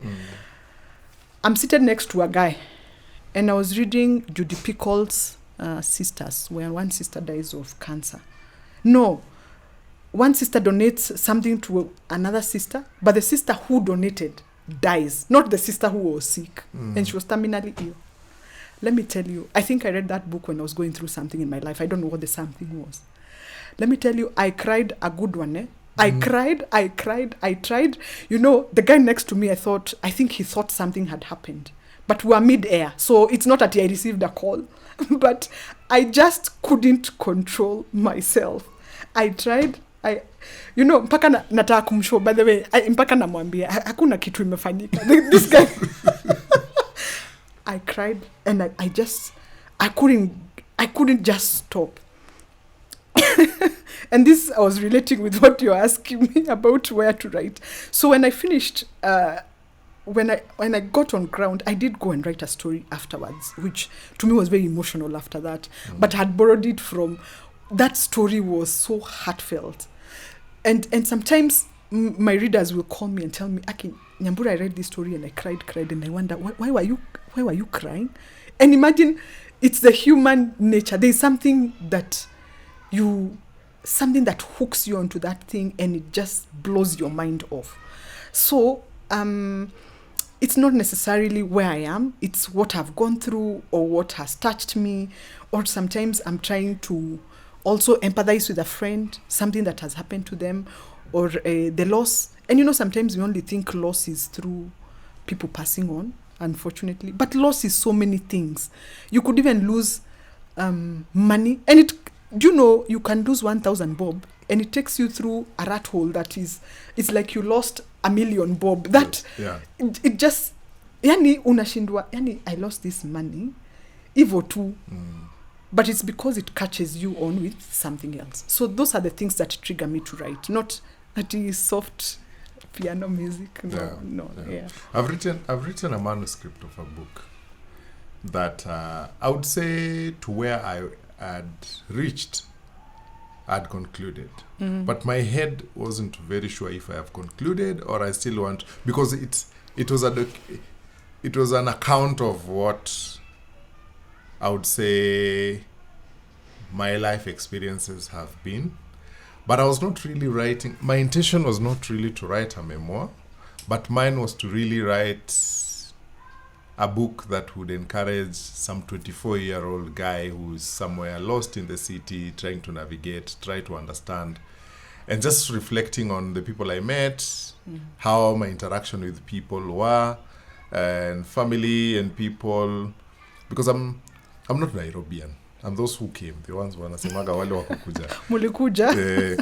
So there are so many things that pushed my determination, because there was no way I was leaving this city without accomplishing that thing I came for. And that meant so many things. And in that journey, I've gone through so many things. And writing it as non-fiction, because they are based on true accounts of things that happened in my life. When now the editor, who is a good friend of mine, Josephine, read through, herself, she was so shocked of so many things she had seen, she had read, that now I question and ask myself, am I ready to release this book? Am I really ready to let out these truths about, because most of them were actual documentation of things I had gone through, and I was just trying to look at how did I make it through certain things? There were options, there are places where you see that thing you're talking about where this is the decision. Anyone walks into that room and you give them this is the decision they know you're supposed to make. But I chose the other decision, which now took us on another roller coaster. But eventually, looking at it in hindsight, I am glad I took that option that was wrong at that time, but has led me to this place. There are people involved. There are people who've done crazy things to you, but those experiences, while they were hurtful, they've ended up working for you, because that hurt, that low moment that thing pushed you to, made you make a certain decision that has taken you to a certain direction that has made you end up here. If that person would not have done that thing, chances are you would have not made that decision. You would have not picked that. So when I'm looking at that thing and I'm listening, I'm now working on a second book. I would say a second book because I put this one on hold. To be honest, I put it on hold completely because I asked myself, what is it going to feel like for people who there are experiences people are going to read and they know this one is talking about me here. And some of it are nice, some of it not so nice because they are, I would say, I don't know, they are my truths. Might not be the other person's truths, but they are what that experience, that decision that was made by that person, what it made me feel or what it took me through. You've written based on true accounts. Yes, you've added creativity here and there, but there are nuggets that are realistic, that truth, that this person did this or said this that made me feel this way or took me to this place. How do you choose what do you want to have in the book? What do you feel like? But let me ask that first. How do you choose? Because I think for that manuscript that I was put on hold, that has been the biggest battle that I've had. Am I exposing that person? But it is the truth. But it is what ended up taking me to this place. What do you choose what to include in the book and what not? Okay. Nobody has ever asked me a question like that. And by the way, please release the book. Don't hold it till it's already there. The one thing you realize when you're writing in this genre, even a lot of these stories that people write, based on a true account or based on fiction, you normally find, the human feeling is the human feeling. They are stories because you read, and when you imagine from a blank page, so you imagine because you have come across something like that. And have you ever read a book and it confirms something that you knew, but you had never read it somewhere? Until you read a book, you're like, wow, this is what I was thinking about. And the Bible, good old Bible says, there's nothing new under the sun. When you're going through something sometimes, you think you're the only person who has ever gone through it. Because inakuumasa only to realize, kumbe this is general human suffering. Other people have gone through the same thing. And I encourage people to read so that you can also understand that thing you're going through right now. Somebody might have gone through it in a different series, but somebody has gone through it. Now, one of the things that I do when I write, most of the things you find, if they are centered about me, it's about, I don't expose other people. I don't want somebody else to come back, read the book. A couple of years ago, somebody came and told me, this book is about you. I'm like, what? What are you talking about? He tells me, you've written. I'm like, have you read the book? No. So how can the book be about you? You're telling me it's about you, and you've not even read the book on your own account to tell me which story is about you. So one of the things I pull away is other people. Maybe I'll talk about my parents. Like I've told you, my mom has a green hand. I mean, anybody who knows her, that is true. So when it's about them, it would never be their mistake. It's always about what I did that landed me into that hot soup. So that now I'm extracting anything that could be backlash to that person. Also, the other thing I have done, even when I say creative, is to ensure that nobody can come back and tell me this is my story. There is nobody. That's one of the things that I have learned, so that it is. And if we say maybe, I chose, like you're saying, you went through this experience and you chose the wrong thing. Ni mimi nilichagua vibaya. And maybe my decision now, I moved to emotions instead of logic, so that's what happened. So I extract myself in a way to ensure that people are left with their own dignity, with their own private lives, so that you can't come back. But I've told you one of the things that you realize. There's this thing about conning in Nairobi.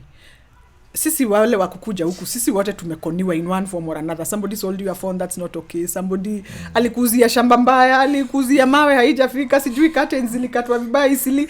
All of us have gone through those things. Yeah. So it's not your special thing. It's collectively what we've suffered as a population. But how else do we tell the generation that's coming after us to take care if we cannot have anybody? They say silence is one of the things that propels bad things, because all of us are just quiet. How would somebody know, by the way nikipita hapa itakuwa mbaya? So I chose myself. I said, let me put myself on the hanging line and the shooting line.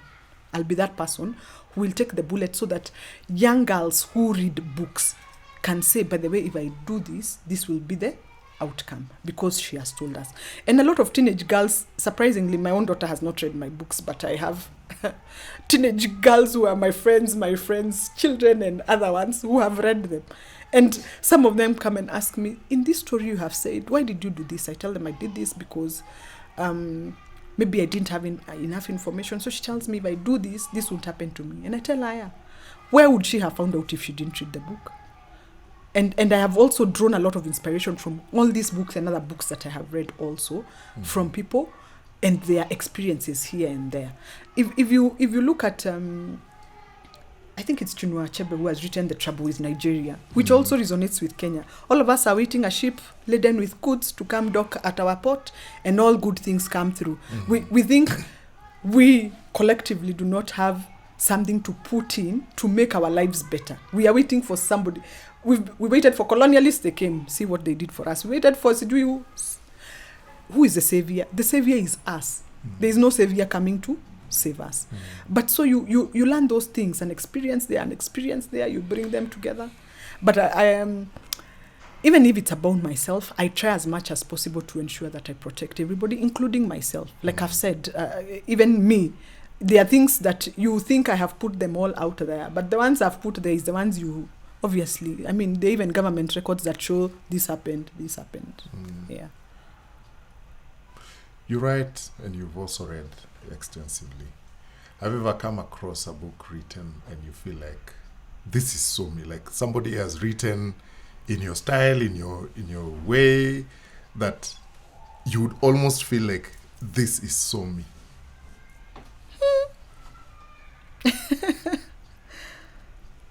Hey, that's a tough one. I'm not sure. And now this is a question that's coming. No, I don't know. But there are so many people I aspire to. So I imagine I can't think of somebody who writes, and not because my writing is special, but because right now I wouldn't think. No, but it's also good to have.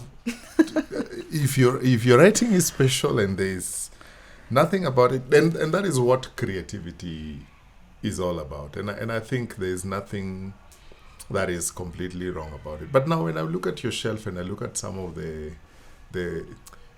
things, the books here, you've also read extensively. You quoted a couple of Kenyan authors before we started recording, and I feel like you have a good sense of what our publishing industry looks like. Who do you think is the most underrated author in Kenya, based on the books you've read?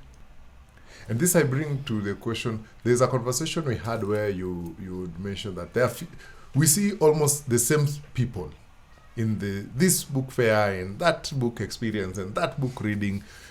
It looks like we are almost converging around the fireplace to meet the same people time and again.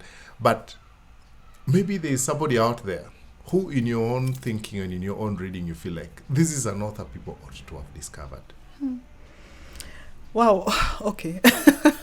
I'm even trying to look at all the books on the shelf right now to think about it. I think, and now this I would be biased because I haven't obviously read Kenya. We are over 1,700 Kenyan self-published authors. You can imagine, plus the ones who are published.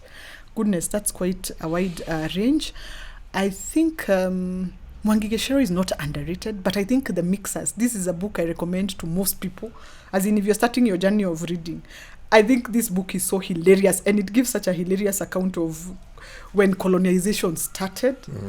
And it's very interesting how the lady mixes with the white guy. So I think, to me, the book itself, not the author, the book is underrated. This is a very hilarious book. It's a fast read.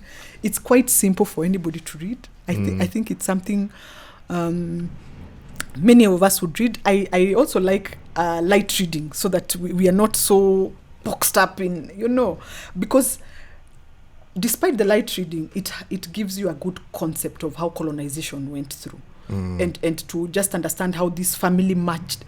You can imagine having pointy children in the 60s, and I think 70s. That would be quite something. Yeah. So to me, that's a book that I think the book is underrated. I won't say the writer. Florence Bett also writes about money in a very funny way. And I think, to me, it's just interesting. And having coming from the financial sector, I think it's a way of telling people, you know, you need to start looking about money the same way you think about your clothes. So that you are also, the way you know you take care of your favorite jeans or you take care of your favorite shoes, it's the same way you should look at money, so that when you're used to it and you would want to take care of it. The rest is a myriad. There's so many people. And the other thing is, Mike, I normally give out my books when I read. Some of them, like right now, I'm trying to remember some. So I wouldn't. But I think those two come into mind about something that would be...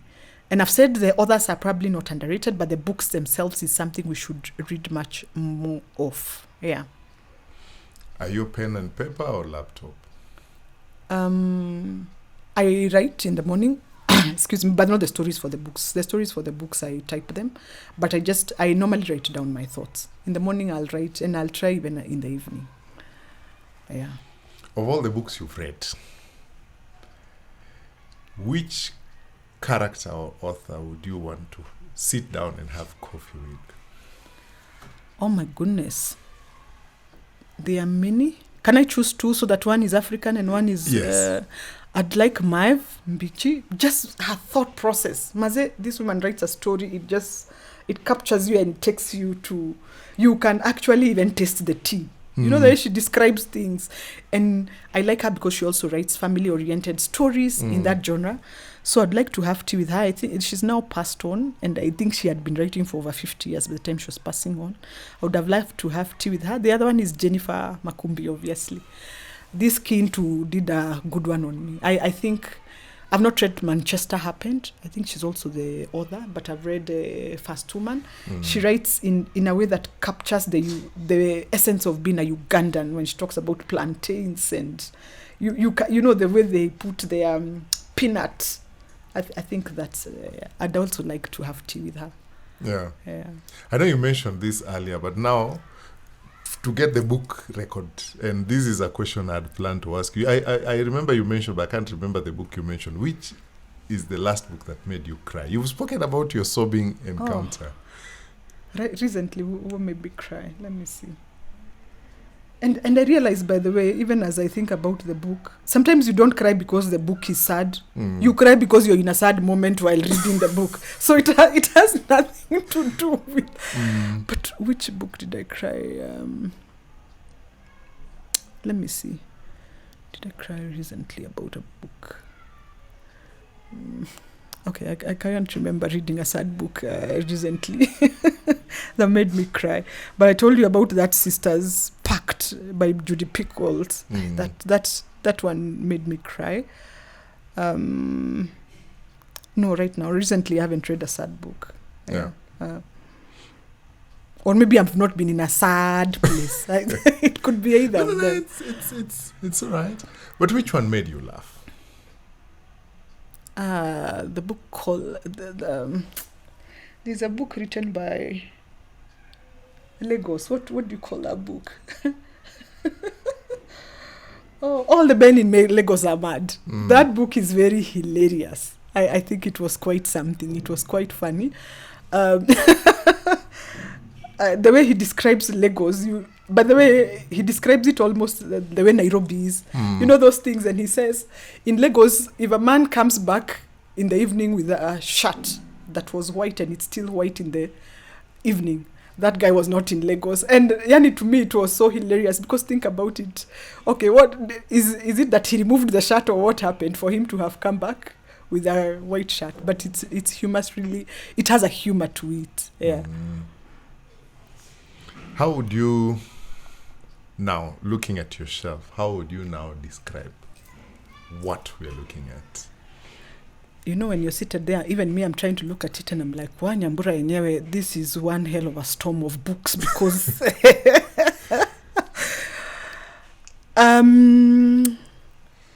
So the only thing about this shelf, and like I was telling you, there are books behind there. It's just that we can't see them. So this is one row.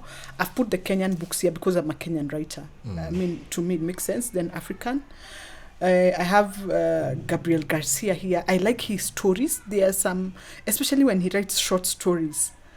Oh my goodness, this guy can write, even when he's talking about things that are realism. They are not real, but the way he breaks down his stories, you'd be. So for me, I take him dear to heart. That's why I've put him here. I also said, like, I mix a read of fun books. I also look at general knowledge so that my mind does not be. I don't want to sit with somebody and they say, and yeah, that chick anavuganga barabara na hiyo. Anyway, so I try to ensure that I balance. Yeah. You can see meditation right there. I also try to read a little bit of politics in terms of just opening my mind. This is this David McCullough writes about the Truman years. It's an autobiography. I've read the autobiography of a number of the US presidents. James Joyce is also, this is autobiography. He was a famous writer. So I have quite a mixture of books. I have Christian books. Atomic Habits. I think this is one of the, and I'm one of those people who self-help is not my thing, but sometimes you also have to read to get some things to ensure that your professional life is also moving forward. I'm a parent. I need to write. There is that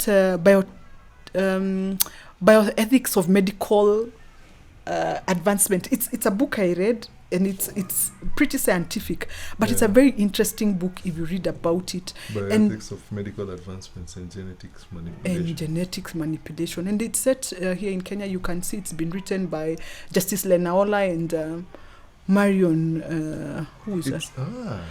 And it's when you read about it and look at how we have moved surrogacy, and it's written from a scientific background and a legal background, it blows your mind off about the things that you'd be thinking about in terms of what are these people talking about when a child is born with the two genders? What happens at that type? And these things, we look at them like they're novelty, but they actually happen in real life to parents who are ordinary parents. How do you choose which sex to give a child?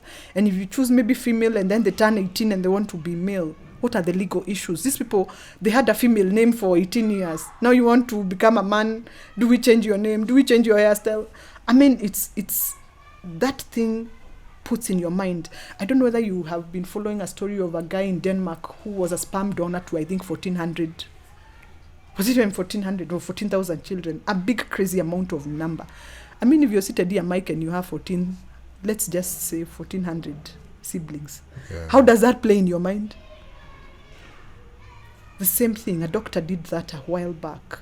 And so it gives you things that you only think about in novels, but the legal angle and the medical aspect. So, like I'm saying, this is a mashup of everything that that I have read, that I think about. Yeah, and even the advancement of the human race, where we have come from. So it gives me a good view. It also gives me a good view of where we are going. Yeah. Are you already working on your third book, or these two are still... Oh my goodness, I have done, the book 2 was just released in October of 2024. I'd worked on it for some time. I am thinking of book 3 and maybe a change of, the short stories, maybe move away from the short stories to be a bit longer. But yes, book 3 will be there. About time. Please, my dear readers, don't give me pressure, but yeah, it should be coming. Book 3. Okay. Yeah. Oh, goodness. But now, when you think about the 2 books, is there a life lesson you'd say you can share with us that sums up your 2 books? For me, I think the 2 books, what they sum up for me is that, it's possible. It's just possible. If you set your mind to it, it is possible. It could be difficult, it could have challenges, but just kidogo tu unajiambia tu, I'll make it. So it to me, it has the realization that I did it. And like now when we are talking about it, it is when it hits me, there are actually 2 books. Yeah, it is possible. You can do it. Yeah. Now, as I conclude the last segment of this book, we always have a segment where you get to recommend a book to your next guest. So our previous guest, Komchetsi Makoha, recommended Dream Count. to my next guest by Chimamanda I think is her latest.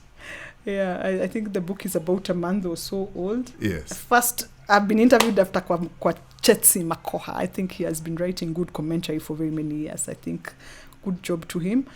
I will read Dream Count, only that I haven't gotten to read it now. I'm those people who go to Goodreads, look at a review of a book.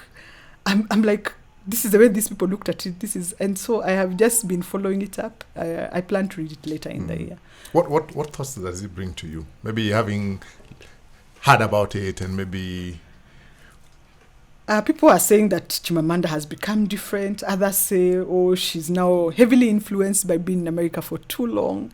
Others are saying, the raw Chimamanda we used to read in Yellow Sun and Africana. Is it Africana? Americana is a bit different. I don't know. So I'm just watching. I told you earlier in the podcast she had with Noah Trevor, and people are saying, oh, she doesn't give her thoughts. Me, I thought her thoughts were right there. So there is a balance between the two. So I'm just waiting for the two camps to agree.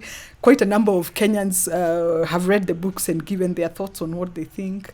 But I'm just giving it some time. But I think it's an interesting book. She captures the lives of some women. I would like to read and see, is it her own life, and just to have a bearing of it. But in the meantime, I'm chini ya maji waiting to see what they agree on. Yeah. And now this presents to us an opportunity for you to recommend a book to our next guest. Oh, let me see. Also, I would want to recommend something they are going to easily get. I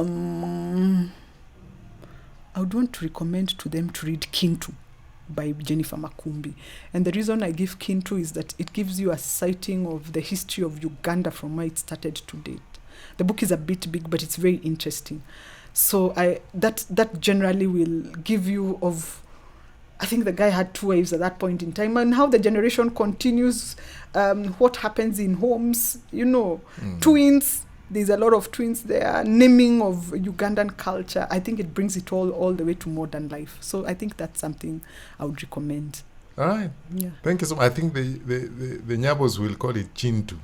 Oh, wanaita Chintu? Wanaita Chintu. Wanasema wanakula mandizi. Uja niuliza zile vitabu nasoma sahi. Now I'm coming to that. Oh. So Kintu is it. So what are you currently reading? Oh, ordinarily I read one book at a time, but sometimes you find because of the dynamics of the books, you could be reading 2 books, or one book is very heavy.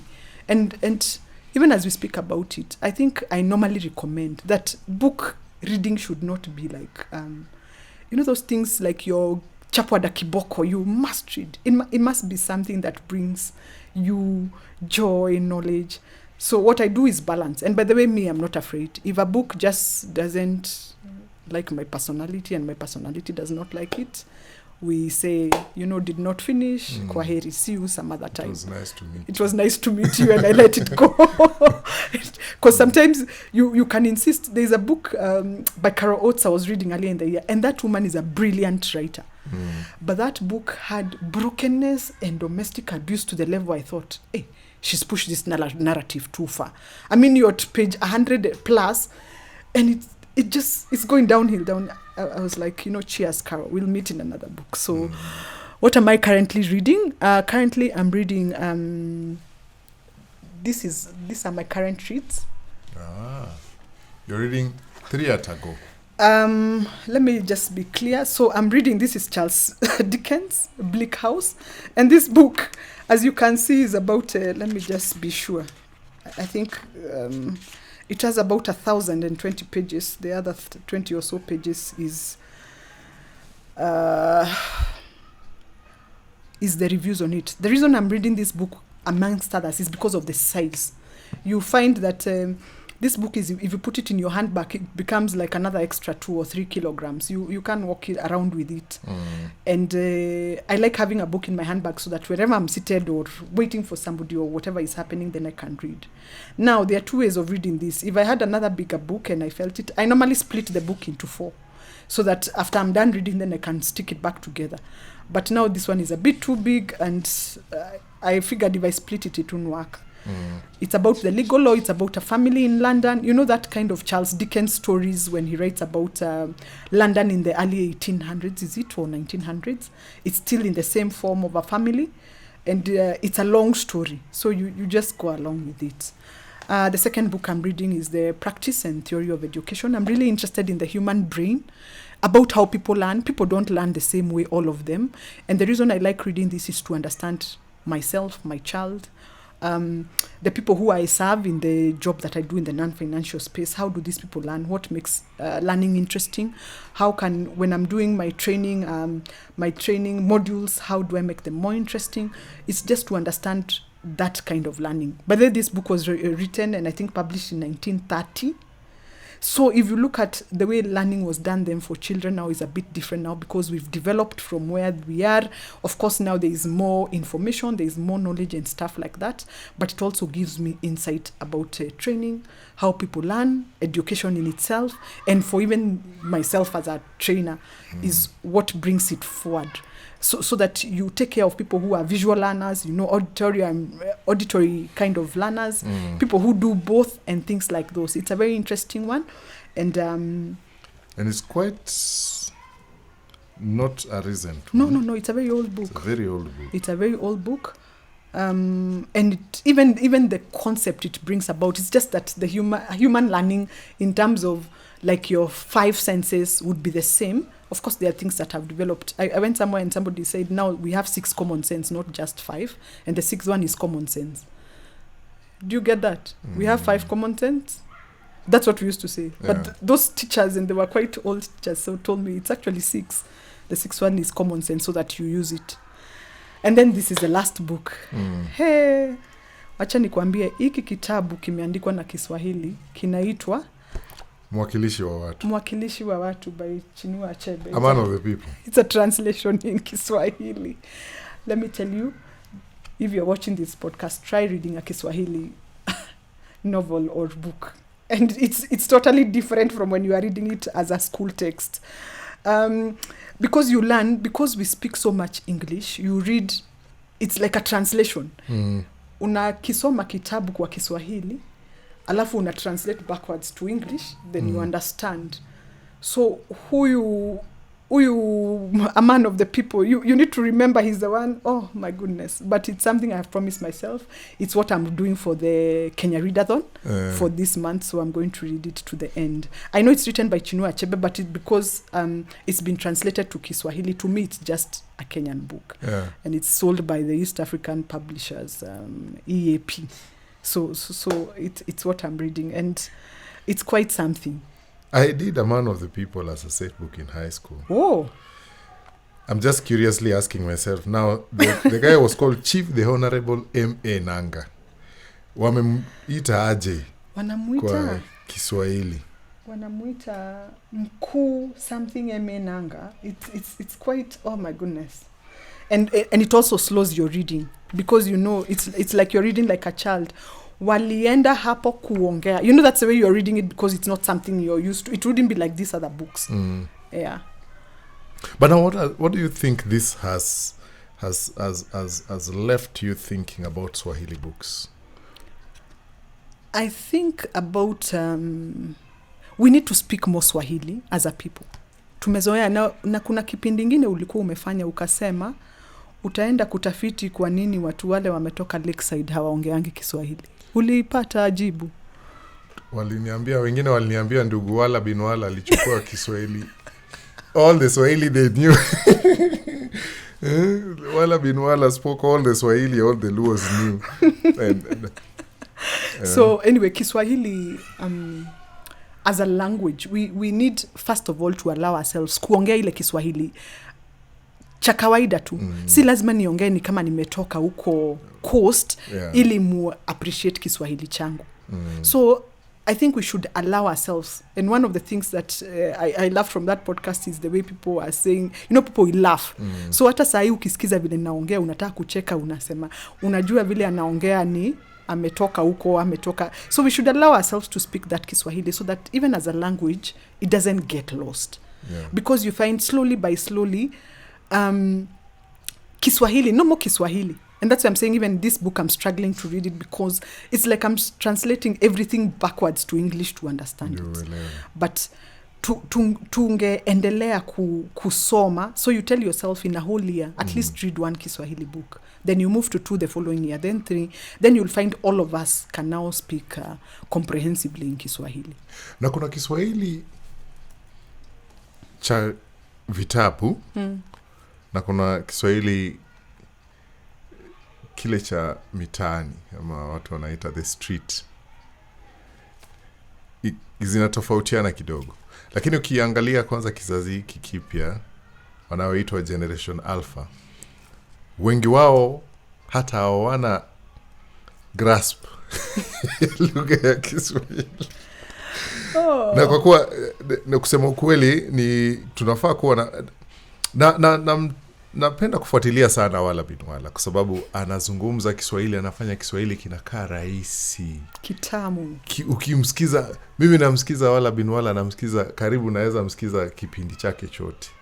Lakini sasa wacha ije kwangu sasa waseme ndugu, sasa wakati umefika, wakati umewadia. The Swahili I have in my head and the one coming out of my mouth are living in 2 different continents.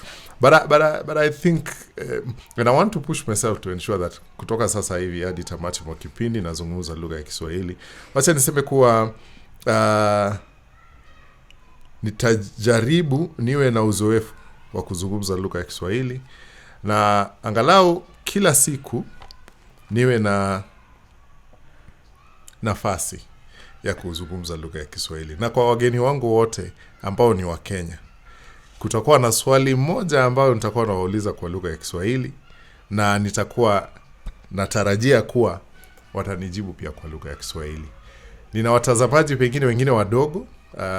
Katika What's on Your Shelf nilimhoji pia msichana wangu ambaye yuko miaka 7, na kile kitu ambacho ninaweza sema, Kizungu ni rahisi sana kwa kuzungumza kuliko lugha ya Kiswahili, na nadhani ni jukumu letu sisi wote kuimarisha na kukuza utumizi wa lugha ya Kiswahili. Nadhani nimejaribu sana ndugu zangu, hata nyinyi mnajua ni wengi wetu sana, especially wale ambao wako katika mji wa Nairobi, kuweka sentensi moja nzima kwa lugha ya Kiswahili mwanzo hadi tamati ni kibarua. Lakini nakushukuru sana Bi Nyambura Nganga kwa kuwa nasi leo. Tumeshukuru sana kwa kutukaribisha na kuzungumza na sisi katika kipindi cha What's on Your Shelf.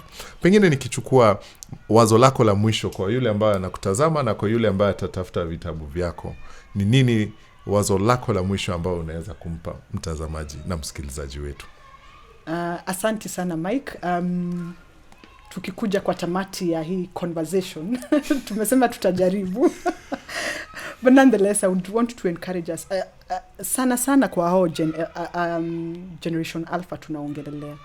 Unaona inakuja pole ni kama Kiswahili si kitu mzuri ya kuongea.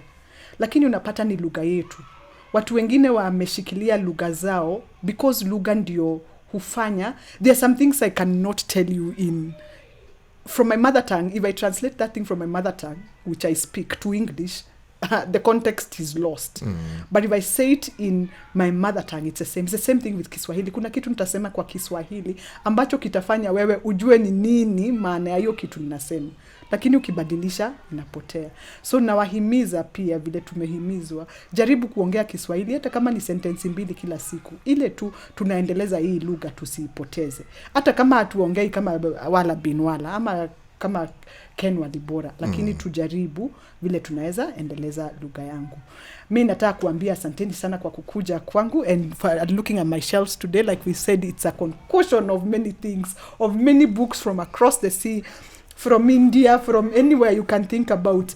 And I want to encourage us to read more. Please read. Reading changes your mind. Reading changes your thoughts. And it enables you to understand some things that you didn't have understood otherwise. That it enables you to some things that you do not have understood otherwise. It also broadens your mind, so that when you're in the middle of a question, usiseme weenda huko, because you don't have something to say. So inakuongezea ile kitu unaweza sema. My books are available at Nuria Bookstore. You can also you can get the books from Nurian bookstores. You can also contact me on my socials. My name is Nyambura Nganga. You'll find me across all social media platforms in that name. You can get a book, either of them, both Blossoming Butterfly and Sojourner. They are also both on Amazon. You can also purchase them from Amazon. But I want to encourage you, please visit Nuria, browse the books, get as many books as you can read. You can get books from Kenya. You can get books from across the globe, also from Nuria. And enjoy reading. Reading is fun. Yeah. Thank you so much, Nyambura. And also, if you're watching, down here on the comment section, on the description, you'll find links to her social media and also the link to her book on Nuria that can allow you to access the book and reach out to her, speak to her. Sindio? Na hapo ndipo tunafikia tamati mwa kipindi hiki. Shukran sana kwa yule ambaye amekuwa nasi kutoka mwanzo hadi mwisho. Tunashukuru sana kwa kuwa nasi hadi wakati huu tunapotamatisha mjadiliano huu na Nyambura. Tunashukuru sana. Nyambura na vitabu viwili ambavyo pia tumevizungumzia hapa katika kipindi hiki, na amekueleza pale ambapo utazipata, na kuhimiza pia ujaribu kuziangalia, na ukishazisoma tafadhali tupe wazo lako na utuambie ni yapi unayafikiria kuhusu kabla atoe kitabu chake cha 3.